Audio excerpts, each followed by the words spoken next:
Assalamualaikum warahmatullahi wabarakatuh. Apa kabar konsumen Indonesia? Selamat bertemu kembali pada podcast Forum Konsumen Berdaya Indonesia. Saya Yuni selaku Sekretaris Forum Konsumen Berdaya Indonesia. Kali ini kita bertemu lagi untuk membahas tentang belanja online. Mengapa belanja online? Biasanya kita yang mager gitu, belanja online ini menjadi pilihan yang tepat karena kita tidak perlu keluar rumah, kita cukup angkat ponsel, bisa bertransaksi. Nah, hari ini kita akan bahas ngobrol-ngobrol dengan perwakilan konsumen yang tentunya sudah mempunyai pengalaman untuk belanja online. Telah hadir bersama kita Ibu Sevi. Apa kabar Bu Sevi? Kabar baik, Mbak Nini. Ya, terima kasih sudah hadir pada podcast Forum Konsumen Berdaya Indonesia. Dan sini Bu Sevi mempunyai pengalaman tentang belanja online, nanti bisa sharing kepada kita semua. Baik, Bu Sevi, kalau belanja online itu biasanya produk atau barang apa yang diminati atau mungkin sering dibeli? Terima kasih Mbak Yuni, Mbak Nini. Saya, anak-anak dan kebanyakan teman-teman itu biasanya seneng ngelihat buka HP tuh belanja online tuh ya pertama mungkin yang dilihat pasti produk ya, produk untuk kewanitaan apalah segala rupa. Yang kedua mungkin bahan-bahan untuk di dapur karena kita sering lihat itu masak-masak gitu. Banyaknya di situ, lihat di situ. Nah, itu kenapa kita senang melihat dari HP untuk belanja online? Karena benar seperti Mbak Yuni tadi bilang, banyak yang mager, banyak ibu-ibu mager. Dengan di rumah aja kita buka ini klik selesai dikirim. Nah, ada kalanya juga kalau kita belanja langsung keluar itu harganya lebih mahal di luar ternyata. Nah, itu jadi pertimbangan kita juga sebagai konsumen, terutama ibu-ibu ya Mbak ya. Itu seperti itu. Satu, kita ngirit biaya. Kedua, waktu juga kita masih bisa di rumah tapi itu datang. Tapi juga kenyamanan banyak, kendalanya juga banyak. Itu Mbak Yuni yang mungkin kita juga perlu pertimbangan di situ. Nah, itu salah satu pertimbangan ya. Jadi suka dengan produknya. Apakah juga pernah dipengaruhi oleh promosi? Promosi, iya, benar. Promosi benar Pak Yuni gitu. Kadang kita, maaf, dibilang tertipu, iya mungkin iya gitu. Promosinya bagus banget, videonya bagus banget, akhirnya kita coba beli gitu kan. Wah itu, coba harganya murah, coba klik beli.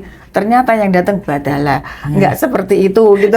Itu yang banyak kendalanya Mbak Yuni. Baik, ini bicara soal promosi ya. Memang platform-platform itu menggunakan pola psikologi konsumen ya. Tujuannya adalah untuk menarik konsumen untuk membeli ya. Sebagai contoh gitu. Jangan terlewatkan edisi terbatas, hanya 200 orang yang akan mendapatkan. Nah, ini jelas saja penekanan edisi terbatas itu membuat konsumen melakukan tindakan untuk segera membeli. Betul, gitu kan? Betul. Nah, padahal hanya berapa konsumen sih yang mendapat keberuntungan gitu loh. Jadi mungkin itu ya perlu dipertimbangkan juga. Jadi seperti tadi Bu Sevi bilang ternyata tidak sesuai. Betul, gitu kan? Betul Mbak Yuni. Seperti itu bilang. Kita cuma sedia sekian ya gitu, ayo segera cepat bu, cepet ternyata habis, kita adain lagi. Awal-awal saya masih sempat tergiur dengan itu, lama kelamaan kok dia tambah lagi, wah bohong ini, terus akhirnya kita berhenti, kita cuma ngelihat aja. Tapi terkadang masih juga ada yang tertarik juga. Ketika berbelanja online ya, Bu Sevi itu biasanya belanjanya itu melalui platform itu kan menyediakan lapak buat penjual-penjual atau melalui Instagram atau Facebook gitu. Biasanya belanja lewat mana? Biasanya belanja yang lewat yang marketplace yang sudah ada lapaknya, Kalau yang di Instagram itu jarang sekali, apalagi Facebook itu jarang sekali karena beberapa kali banyak keluhan tuh masalahnya dari Facebook justru karena tidak ada yang menaungi kan, sepertinya itu banyak toko-toko yang ilegal seperti itu di situ. Kalau yang di marketplace gitu, sebenarnya kan dia ada lapaknya, jadi ada yang menaungi mungkin di situ. Oke. Mbak. Oke, ini betul sekali apa yang dikatakan Bu Sevi ya. Memang ini ada dua akses untuk belanja online. Pertama melalui platform, kedua adalah melalui sosial media Instagram atau Facebook. Nah, di sini konsumen harus jeli, artinya harus juga mempertimbangkan ya. Kalau belanja melalui platform seperti tadi toko orange atau toko hijau, jelas jika konsumen kecewa, ada akses pengaduan. Kemudian, nah kalau belanja melalui Instagram atau Facebook, biasanya diarahkan ke nomor WA ya. Ya, betul, nah, betul, nomor WA itu kita kan nggak kenal siapa dia. Nah, ternyata pernah juga ada konsumen yang ngadu ke saya itu bahwa dia itu pesen mukena cantik-cantik itu di lewat Instagram, kemudian diarahkan ke WA. Setelah itu, setelah dia melakukan transaksi pembayaran, barang yang diterima itu tidak sesuai. Ketika konsumen itu komplain, nomornya tidak bisa dihubungi. Betul. Jadi itu merupakan pelajaran juga buat kita semua. Belanjalah di lapak yang resmi, yang jelas. Ada akses pengaduan. Nah, Bu Sevi, kalau pernah nggak dikecewakan selama belanja online? Ya, pernah banget. Ini pada sudah lapak yang resmi ya, Mbak Yuni gitu ya, Mbak Yuni. Lapak resmi kita yakin pasti nanti kita bisa mengadu di situ dan bisa dibantu gitu dengan yang kita beli karena kita dikecewakan. Terutama seringkali itu yang di barang COD. Nah, barang COD itu yang agak ngeri juga itu. Datang barangnya kita mesti bayar. Kita nggak tolak, kita tolak, kasihan yang ini yang ngantar kurirnya gitu. Itu sering kali juga itu. Makanya kan di sini kita pikir kita mesti ngadu kemana? Kita ngadu ke tempat yang keranjang oranye dan keranjang hijau itu tetap seperti itu. Akhirnya sudahlah kita pasrah gitu, Mbak Yuni. Jadi hanya pasrah nih, tidak tahu harus kemana ngadu. Nah itu, nggak tahu harus kemana. Mungkin juga perlu diketahui oleh Bu Sevi juga konsumen yang lain gini, ada akses pengaduan ketika konsumen dikecewakan. Pertama, kalau belanja di lewat platform resmi, jelas kita pertama adalah mekanismenya melakukan pengaduan dulu ke platform di mana kita belanja, ya. Kalau tidak ada respon dari platform tersebut, maka konsumen bisa mengadu ke Badan Penyelesaian Sengketa Konsumen atau juga ke Direktorat Perlindungan Konsumen dan Tertib Niaga Kementerian Perdagangan. Bisa juga ke organisasi konsumen seperti Forum Konsumen Berdaya Indonesia ya. Bisa melakukan pengaduan, email kami adalah pengaduan@konsumenindonesia.org.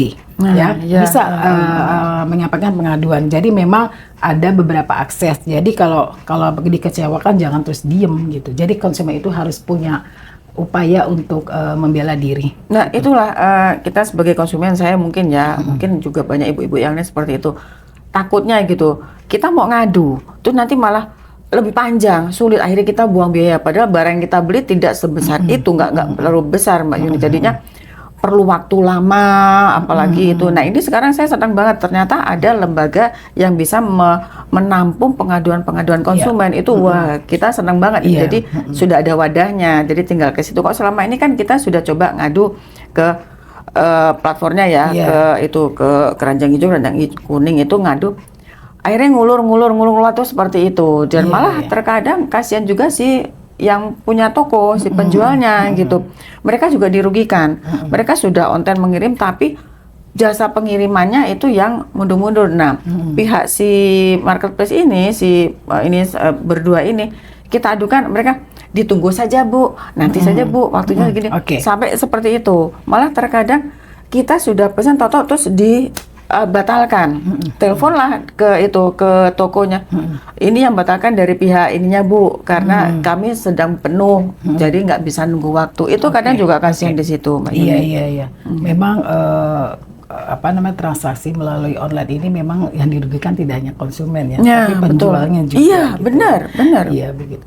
Oh ya, kalau selama belanja online ini, apakah Bu Sevi sering nggak melihat ketika sudah transaksi ya, maksudnya belum pembayaran nih?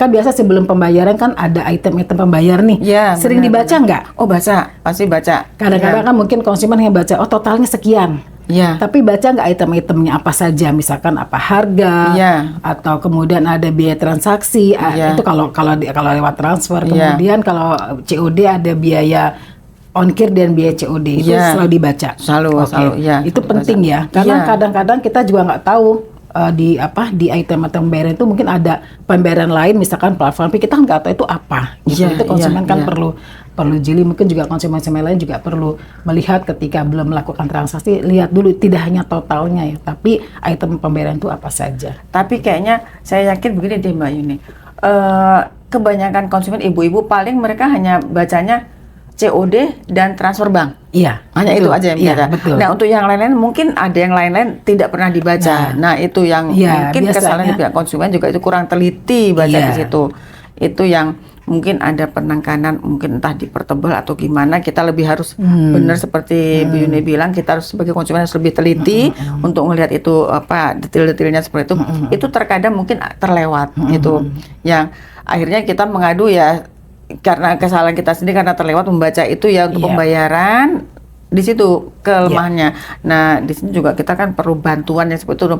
Adalah apa ya? Edukasi, betul edukasi untuk sebagai pihak konsumen gitu tuh yang supaya kita lebih teliti gitu, Mbak Yuni. Ya, ini mungkin penting ya bagi semua platform untuk melakukan edukasi konsumen seperti platform tidak hanya mau nerima uangnya, tapi tolong konsumen diberitahu mereka punya hak informasi ya, mendapatkan informasi yang jelas gitu loh.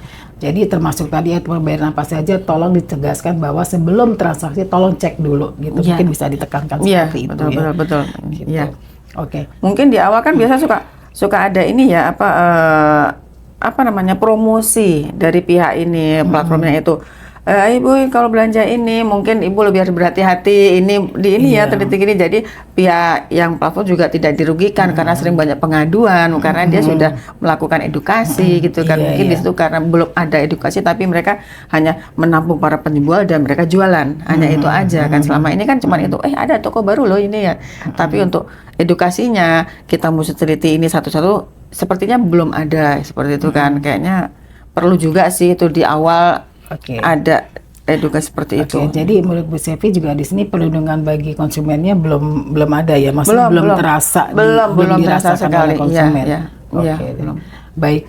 Nah tentang ini, mengenai Ramadan ini biasanya belanja apa aja sih yang sering dilakukan oleh ibu-ibu nih melalui online nih, soalnya menjelang Lebaran juga gitu kan. Kalau di Ramadan ini mungkin gini Mbak Yuni, males ya karena puasa ya. Akhirnya kita pakai sekarang ini ada yang tambah lagi, ada yang biru segala itu untuk belanja tuh kan lebih murah di situ dan itu dia cepet gitu kan, aman itu. Kita itu aja mager belanja bahan-bahan pokok untuk masak. Ini sekarang ini tanggal-tanggal segini tuh udah mulai belanja pakaian. Nah itu kayaknya ya itu sekarang yang dilihat itu. Kalau siang ini ibu mungkin masak, nanti agak sore sambil nunggu mesti pakaian itu sekarang udah mulai ini pakaian gitu Mbak Yuni. Iya. Dan memang sebelum Ramadan banyak juga masyarakat yang memang dia belanja secara konvensional, artinya dia mendatangi pasar tradisional atau mungkin mal-mal gitu. Karena apa? Dia selain takut membatalkan puasa, mereka juga ingin fokus untuk beribadah selama Ramadan. Mungkin itu juga mungkin masuk bisa dimaklumi lah gitu kan. Jadi oke, menarik sekali nih. Nah, Bu Sevi, tadi kan ada pernah mengadu tapi kemudian responnya juga kurang baik misalkan ya, atau mungkin lambat responnya gitu dari platform gitu kan. Ada nggak saran ke pemerintah khususnya juga banyak penipuan-penipuan ya ketika belanja melalui sosmed kemudian diarahkan ke nomor WA, ini banyak sekali penipuan, walaupun ada juga yang jujur tapi lebih banyak penipu. Nah makanya ada nggak saran dari konsumen gitu kan untuk terutama masukan ke pemerintah, kemudian juga masukan ke platform-platform ya juga ini penipuan ini juga kan harusnya juga polisi ikut intervensi. Pastinya iya. Nah itu terkadang kita takut untuk ke polisi gitu. Nanti malah kita banyak ininya Mbak. Apanya ya itu jadi supaya akhirnya kita jadi putus asa. Udah nggak usah lah. Kalau udah hubungan sampai ke polisi. Nah di sini juga mungkin terima kasih Mbak Yuni. Kita dari pihak konsumen mungkin saya mungkin teman-teman juga yang lain ibu-ibu yang lain juga mungkin mohon bantuan dari pihak pemerintah untuk pendataan ulang itu surat izin-izinnya dari pihak itu platformnya apa mereka itu ilegal atau tidak gitu kan. Terus dengan izinnya NIB nomor izin berusaha untuk yang UMKM kecil gitu kan. Itu kan jadi bisa dilihat di NIB itu kan ada peraturan-aturannya yang mesti dia baca gitu. Biasanya kalau sudah punya NIB itu mereka akan lebih tertib. Nah ini kan banyak juga yang ilegal, yang kecil-kecil itu. Nah untuk yang kecil-kecil ini mungkin juga dari pihak pemerintah disarankan sih untuk supaya mengadakan edukasi gitu kan ke ini yang pengusaha kecil itu supaya mereka diberi kemudahan dalam pengurusan izinnya itu. Nah sekarang kan selama ini agak sulit mengurus itu, panjang waktunya, akhirnya mereka malas, akhirnya jualan sendiri, akhirnya konsumen yang dirugikan. Dan itu juga mungkin dengan barang-barang yang ilegal, barang impor terutama itu kan kadang sekarang ada yang KW itu kan yang KW jadi itu membunuh UMKM membunuh UMKM itu benar Bu Yuni yang mesti diperhatikan bantuan dari pemerintah supaya lebih tegas lagi dalam menghadapi ini sekarang ini maraknya penjual online itu Mbak Yuni. Iya kalau ini masukan buat platform yang tadi Mbak Sevi merasa bahwa kok ini responnya lama terus kemudian dilempar-lempar, apa masukannya? Kalau yang itu, nah ini mohon dari pihak pemerintah juga sekarang seperti tadi Bu Yuni bilang ada lembaga yang menerima pengaduan konsumen, sepertinya mesti ditampilkan itu lagi, ada edukasi, diinformasikan lagi bahwa ini loh ternyata ada lembaga untuk konsumen yang bisa menampung keluhannya. Dari lembaga itulah pihak konsumen lah mengadu ke situ supaya nanti pihak lembaga ini bisa melanjutkan lagi ke pemerintah dan memutuskan ke platform. Iya, karena kan sebenarnya kalau mengadu ke organisasi konsumen itu adalah alternatif pilihan alternatif pengaduan nih, artinya kan pertama-tama memang konsumen harus ngadu dulu ke menyampaikan komplain dulu ke platform tersebut karena belanjanya di situ kan. Nah kalau tidak ada respon baru bisa. Ya, itu karena seringkali kan gitu, Mbak Yuni sudah mengadu ke yang platform tersebut gitu, tapi lama sekali, akhirnya kan membuat kita ya sudahlah gitu. Jadi pasrah ya. Nah kalau ada lembaga konsumen kan ini ada tempatnya loh kita mengadu. Nah itu gitu, jadi mungkin juga terutama juga di pihak kepolisian itu yang juga harus lebih tegas lagi. Polisi memang terutama itu banyak nomor-nomor prabayar yang bisa langsung dibuang ketika mereka sudah melakukan penipuan. Itu mungkin itu polisi harus turun tangan ya. Untuk nomor-nomor itu sekali. Iya Mbak Yuni. Saya rasa itu bincang-bincang kita seputar belanja online. Semoga informasi yang disampaikan oleh Bu Sevi ini menjadi pembelajaran bagi kita semua. Kita harus hati-hati dalam berbelanja online. Namun, kita perlu diingat juga, kita tidak boleh meninggalkan pasar tradisional. Karena pasar tradisional itu ada budaya yang sangat menarik. Artinya, kita bisa bertransaksi dengan pedagang, kan? Itu jangan sampai dihilangkan lah gitu kan. Selama ini kita kalau belanja lewat online kan jadi kita seperti membisu kan. Nah kalau ini kita dan juga yang penting adalah adanya silaturahmi dengan sesama manusia. Tapi betul, saya sendiri juga nggak pernah meninggalkan pasar tradisional karena apa? Kita bisa lihat langsung barang yang akan kita beli, terutama untuk bahan pokok ya Mbak Yuni. Itu karena banyak sekali yang mengecewakan kalau dari pihak online kalau yang untuk bahan pokok gitu. Tetap. Oke, baik. Jadi itu kita sudah mendengarkan pengalaman dari Ibu Sevi tentang belanja online dan juga kita jangan sampai meninggalkan pasar tradisional. Baik, cukup sekian bincang-bincang kita dengan Bu Sevi tentang belanja online, dan sampai ketemu lagi di podcast berikutnya dengan Forum Konsumen Indonesia dengan isu-isu yang tentunya sangat menarik. Salam konsumen Indonesia.